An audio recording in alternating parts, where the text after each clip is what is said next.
ओम शांति। आज 6 अक्टूबर 2025 के बाबा के मधुर महावाक्य सुनेंगे। बाबा बोले, मीठे बच्चे, श्रीमत पर भारत को स्वर्ग बनाने की सेवा करनी है। पहले स्वयं निर्विकारी बनना है, फिर दूसरों को कहना है। प्रश्न, तुम महावीर बच्चों को किस बात की परवाह नहीं करनी है?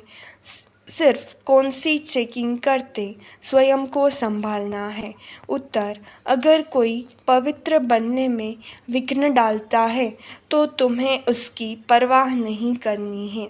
सिर्फ चेक करो कि मैं महावीर हूँ, मैं अपने आप को ठगता तो नहीं हूँ, बेहद का वैराग्य रहता है, मैं आप समान बनाता हूँ, मेरे में क्रोध तो नहीं है, जो दूसरों को कहता हूँ वह खुद भी करता हूँ। गीत बजा, तुम्हें पाके हमने जहाँ पा लिया है। ओम शांति। इसमें बोलने का नहीं रहता, यह समझने की बात है। मीठे मीठे रूहानी बच्चे समझ रहे हैं कि हम फिर से देवता बन रहे हैं, संपूर्ण निर्विकारी बन रहे हैं। बाप आकर कहते हैं, बच्चे काम को जीतो अर्थात पवित्र बनो। बच्चों ने गीत सुना, अब फिर से बच्चों को स्मृति आई है। हम बेहद के बाप से बेहद का वर्षा लेते हैं, जो कोई छीन न सके। वहाँ दूसरा कोई छीनने वाला होता ही नहीं है, उसको कहा जाता है अद्वैत राज्य। फिर बाद में रावण राज्य दूसरे का होता है। अभी तुम समझ रहे हो, समझाना भी ऐसे है। हम फिर से भारत को श्रीमत पर वाइसलेस बना रहे हैं। ऊंचते ऊंचे भगवान तो सब कहेंगे, उनको ही बाप कहा जाता है। तो यह भी समझाना है, लिखना भी है। भारत जो संपूर्ण निर्विकारी स्वर्ग था, वह अब विकारी नर्क बन गया है। फिर हम श्रीमत पर भारत को स्वर्ग बना रहे हैं। बाप जो बताते हैं उसको नोट कर, फिर उस पर विचार सागर मंथन कर लिखने में मदद करनी चाहिए। ऐसा क्या क्या लिखे जो मनुष्य समझे भारत बरोबर स्वर्ग था, रावण का राज्य था नहीं। बच्चों को बुद्धि में है। अभी हम भारतवासियों को बाप वाइसलेस बना रहे हैं। पहले अपने को देखना है, हम निर्विकारी बने हैं। ईश्वर को मैं ठगता तो नहीं हूँ। ऐसे नहीं कि ईश्वर हमको देखता थोड़े ही है। तुम्हारे मुख से यह अक्षर निकल न सके। तुम जानते हो, पवित्र बनाने वाला पतित पावन एक ही बाप है। भारत वाइसलेस था तो स्वर्ग था। यह देवताएं संपूर्ण निर्विकारी है ना। यथा राजा रानी तथा प्रजा होगी, तब तो सारे भारत को स्वर्ग कहा जाता है ना। अभी नर्क है। यह 84 जन्मों की सीढ़ी बहुत अच्छी चीज़ है। कोई अच्छा हो तो उनको सौगात भी दे सकते हैं। बड़े बड़े आदमियों को बड़ी सौगात मिलती है ना। तो तुम भी जो आते हैं उनको समझाकर ऐसी ऐसी सौगात दे सकते हो। चीज़ हमेशा देने के लिए तैयार रहती है। तुम्हारे पास भी नॉलेज तैयार रहनी चाहिए। सीढ़ी में पूरा ज्ञान है। हमने कैसे 84 जन्म लिए हैं, यह याद रहना चाहिए। यह समझ की बात है ना। जरूर जो पहले आए हैं उन्होंने ही 84 जन्म लिए हैं। बाप 84 जन्म बताकर फिर कहते हैं, इनके बहुत जन्मों के अंत में साधारण तन में प्रवेश करता हूँ, फिर इनका नाम रखता हूँ ब्रह्मा। इन द्वारा ब्राह्मण रचता हूँ, नहीं तो ब्राह्मण कहाँ से लाऊं? ब्रह्मा का बाप कभी सुना है क्या? जरूर भगवान ही कहेंगे। ब्रह्मा और विष्णु को दिखाते हैं सूक्ष्म वतन में है। बाप तो कहते हैं मैं इनके 84 जन्म के अंत में प्रवेश करता हूँ। एडॉप्ट किया जाता है तो नाम बदली किया जाता है, संन्यास भी कराया जाता है। सन्यासी भी जब संन्यास करते हैं तो फौरन भूल नहीं जाते हैं, याद जरूर रहती है। तुमको भी याद रहेगी, परंतु तुमको उनके लिए वैराग्य है, क्योंकि तुम जानते हो यह सब कब्र दाखिल होने हैं। इसलिए हम उनको याद क्यों करें? ज्ञान से सब कुछ समझना है अच्छी रीति।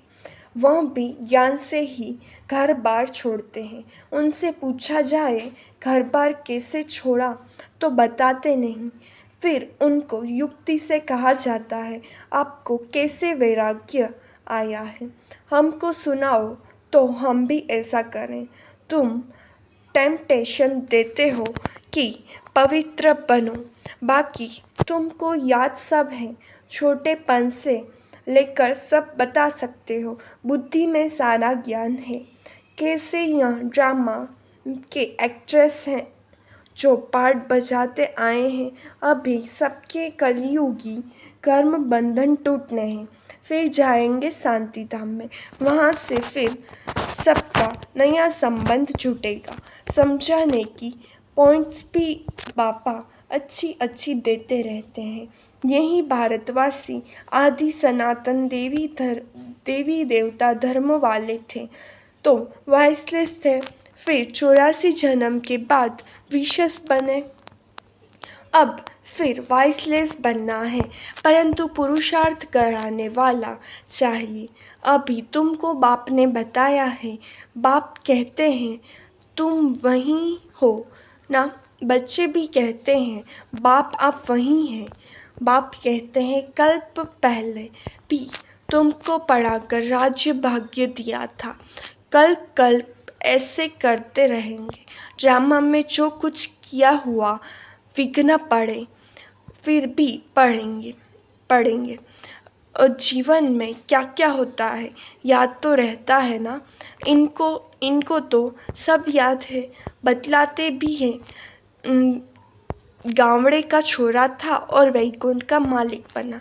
वैकुंठ में गावड़ा कैसा होगा यह तुम अभी जानते हो। इस समय तुम्हारे लिए भी यह पुरानी दुनिया गावड़ा है ना।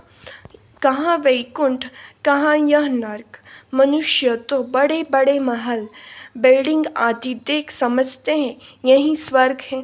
बाप कहते हैं यह तो सब मिट्टी पत्थर है, इनकी कोई वैल्यू नहीं। वैल्यू सबसे जास्ती हीरो की होती है। बाप कहते हैं विचार करो सतयुग में तुम्हारे सोने के महल कैसे थे। वहाँ तो सब खानियाँ भरी होती हैं, ढेर का ढेर सोना होता है। तो बच्चों को कितनी खुशी होनी चाहिए। कोई समय मुरझाइश आती है तो बाबा ने समझाया है कहीं ऐसे रिकॉर्ड है जो तुमको फ़ौरन खुशी में ला देंगे। सारा ज्ञान बुद्धि में आ जाता है। समझते हो बाबा हमको विश्व का मालिक बनाते हैं, वह कभी कोई छीन न सके। आधा कल्प के लिए हम सुखधाम का मालिक बनते हैं। राजा का बच्चा समझता है हम इस हद की राजाई के वारिस हैं। तुमको कितना नशा रहना चाहिए, हम बेहद के बाप के वारिस हैं। बाप स्वर्ग की स्थापना करते हैं, हम 21 जन्म के लिए वारिस बनते हैं। कितनी खुशी होनी चाहिए। जिसका वारिस बनते हैं उनको भी ज़रूर याद करना है। याद करने बिगड़ तो वारिस बन नहीं सकते। याद करते तो पवित्र बने, तब ही वारिस बन सके। तुम जानते हो श्रीमत पर हम विश्व के मालिक डबल से ताज बनते हैं। जन्म बाई जन्म हम राजाई करेंगे। मनुष्यों का भक्ति मार्ग में होता है विनाशी दान पुण्य। तुम्हारा है अविनाशी ज्ञान धन। तुमको कितनी बड़ी लॉटरी मिलती है, कर्मों अनुसार फल मिलता है ना। कोई बड़े राजा का बच्चा बनता है तो बड़ी हद की लॉटरी कहेंगे। सिंगल ताज वाले सारे विश्व के मालिक तो बन न सके, डबल ताज वाले विश्व के मालिक तुम बनते हो। उस समय दूसरी कोई राजाई है ही नहीं। फिर दूसरे धर्म बाद में आते हैं। वह जब तक वृद्धि को पाए तो पहले वाले राजाएं विकारी बनने के कारण मतभेद में टुकड़े टुकड़े अलग कर देते हैं। पहले तो सारे विश्व पर एक ही राज्य था। वहाँ ऐसे नहीं कहेंगे, यह अगले जन्म के कर्मों का फल है। अभी बाप तुम बच्चों को श्रेष्ठ कर्म सिखला रहे हैं। जैसा जैसा जो कर्म करेगा, सर्विस करेगा तो उतना रिटर्न भी ऐसा मिलेगा, उसका रिटर्न भी ऐसा मिलेगा। अच्छा कर्म ही करना है। कोई कर्म करते हैं समझ नहीं सकते तो उसके लिए श्रीमत लेनी है। घड़ी घड़ी पूछना चाहिए पत्र में, अभी प्राइम मिनिस्टर है, तुम समझते हो कितनी पोस्ट आती होगी, परंतु वह कोई अकेले नहीं पढ़ते हैं, उनके आगे बहुत सेक्रेटरी होते हैं। वह सारी पोस्ट देखते हैं, जो बिल्कुल मुख्य होगी पास करेंगे, तब प्राइम मिनिस्टर के टेबल पर रखेंगे। यहाँ भी ऐसे होता है। मुख्य मुख्य पत्रों का फ़ौरन रिस्पॉन्ड दे देते हैं, बाकी के लिए याद प्यार लिख देते हैं। एक एक को अलग बैठ पत्र लिखे, यह तो हो न सके, बड़ा मुश्किल है। बच्चों को कितनी खुशी होती है, ओहो आज बेहद के बाप की चिट्ठी आई है। शिव बाबा ब्रह्मा द्वारा रिस्पॉन्ड करते हैं। बच्चों को बड़ी खुशी होती है जब सबसे जास्ती गदगद होती है बांधेलियाँ। ओहो हम बंधन में हैं, बेहद का बाप हमको कैसे चिट्ठी लिखते हैं, नयनों पर रखती है। अज्ञान काल में भी पति को परमात्मा समझने वालों को पति की चिट्ठी आती होगी तो उनको चुम्बन करेगी।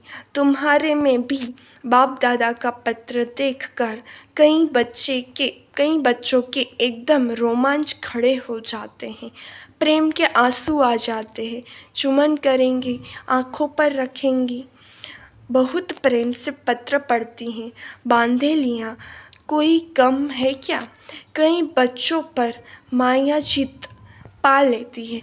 कोई तो समझते हैं हमको तो पवित्र जरूर बनना है। भारत वाइसलेस था ना, अब विशेष है। अभी जो वाइसलेस बनने होंगे वहीं पुरुषार्थ करेंगे। कल पहले मिसल तुम बच्चों को समझाना है, बहुत सहज है। तुम्हारा भी यह प्लान है ना? गीता का युग चल रहा है, गीता का ही पुरुषोत्तम युग गाया हुआ है। तुम लिखो भी ऐसे, गीता का यह पुरुषोत्तम युग है, जबकि पुरानी दुनिया बदल नहीं होती है। तुम्हारी बुद्धि में है बेहद का बाप जो हमारा टीचर भी है, उनसे हम राजयोग सीख रहे हैं।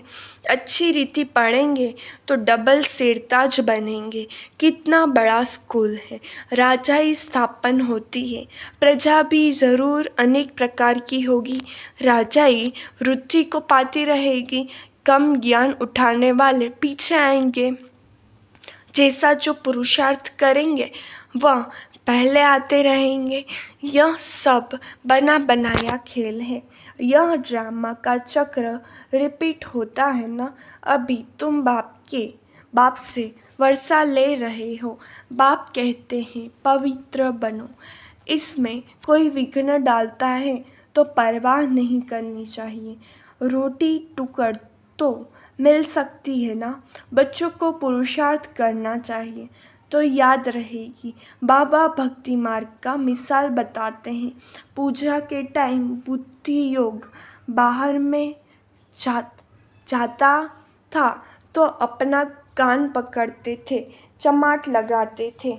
अब तो यह है ज्ञान, इसमें भी मुख्य बात है याद की। याद न रहे तो अपने को थप्पड़ मारना चाहिए। माया मेरे ऊपर जीत क्यों पाती? क्या मैं इतना कच्चा हूँ? मुझे तो इन पर जीत पानी है। अपने आप को अच्छी रीति संभालना है। अपने से पूछो, मैं इतना महावीर हूँ? औरों को भी महावीर बनाने का पुरुषार्थ करना है।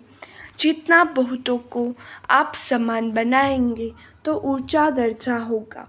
अपना राज्य भाग्य लेने के लिए रेस करनी है। अगर हमारे में ही क्रोध है तो दूसरों को कैसे कहेंगे कि क्रोध नहीं करना है? सच्चाई नहीं हुई ना। लज्जा आनी चाहिए। दूसरों को समझाएं और वह उच्च बन जाए, हम नीचे ही रह जाएं, यह भी कोई पुरुषार्थ है? पंडित की कहानी। बाप को याद करते तुम इस विषय सागर से क्षीर सागर में चले जाते हो। बाकी यह सब मिसाल बाप भेंट समझाते हैं, जो फिर भक्ति मार्ग में रिपीट करते हैं। भ्रमरी का भी मिसाल है, तुम ब्राह्मणिया हो ना। बीके यह तो समझ सच्चे सच्चे ब्राह्मण हुए। प्रजापिता ब्रह्मा कहाँ है? जरूर यहाँ होगा ना, वहाँ थोड़ी ही होगा। तुम बच्चों को बहुत होशियार बनना चाहिए। बाबा का प्लान है मनुष्य को देवता बनाने का। यह चित्र भी है ना, समझाने के लिए। इनमें लिखत भी ऐसी होनी चाहिए। गीता के भगवान का यह प्लान है ना। हम ब्राह्मण हैं चोटी, एक की बात थोड़ी ही होती है।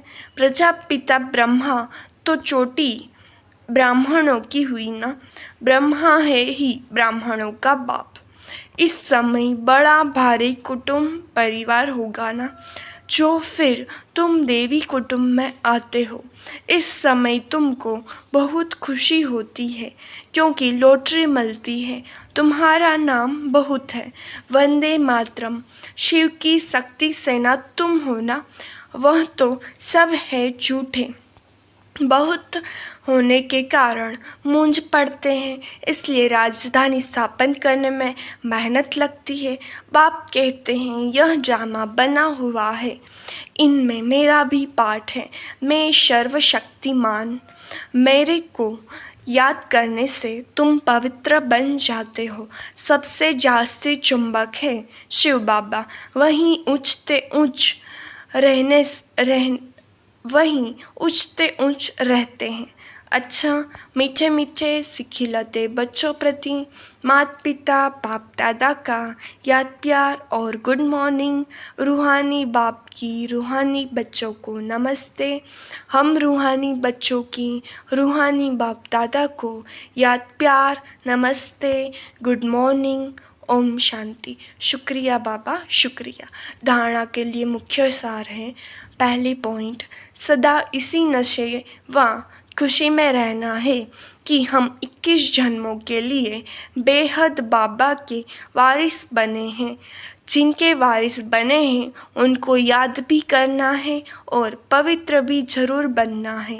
दूसरी पॉइंट, बाप जो श्रेष्ठ कर्म सिखला रहे हैं वही कर्म करने हैं, श्रीमत लेते रहना है। वरदान, स्थूल देश और शरीर की स्मृति से परे सूक्ष्म देश के वेशधारी भव। जैसे आजकल की दुनिया में जैसा कर्तव्य वैसा वेश धारण कर लेते हैं, ऐसे आप भी जिस समय जैसा कर्म करना चाहते हो वैसा वेश धारण कर लो। अभी अभी साकारी और अभी अभी आकारी। ऐसे बहुरूपी बन जाओ तो सर्वस्वरूपों के सुखों का अनुभव कर सकेंगे। यह अपना ही स्वरूप है। दूसरों के वस्त्र फिट हो या न हो, लेकिन अपने वस्त्र सहज ही धारण कर सकते हो। इसलिए इस वरदान को प्रैक्टिकल अभ्यास में लाओ तो अव्यक्त मिलन के विचित्र अनुभव कर सकेंगे। स्लोगन, सबका आदर करने वाले ही आदर्श बन सकते हैं। सम्मान दो तब सम्मान मिलेगा। अव्यक्त इशारे स्वयं और सर्व के प्रति मनसा द्वारा योग की शक्तियों का प्रयोग करो। जैसे अपने स्थूल कार्य के प्रोग्राम को दिनचर्या प्रमाण सेट करते हो, ऐसे अपनी मनसा समर्थ स्थिति का प्रोग्राम सेट करो तो कभी अपसेट नहीं होंगे। जितना अपने मन को समर्थ संकल्पों में बिजी रखेंगे तो मन को अपसेट होने का समय ही नहीं मिलेगा। मन सदा सेट अर्थात एकाग्र है तो स्वतः अच्छे वाइब्रेशन फैलते हैं, सेवा होती है। ओम शांति।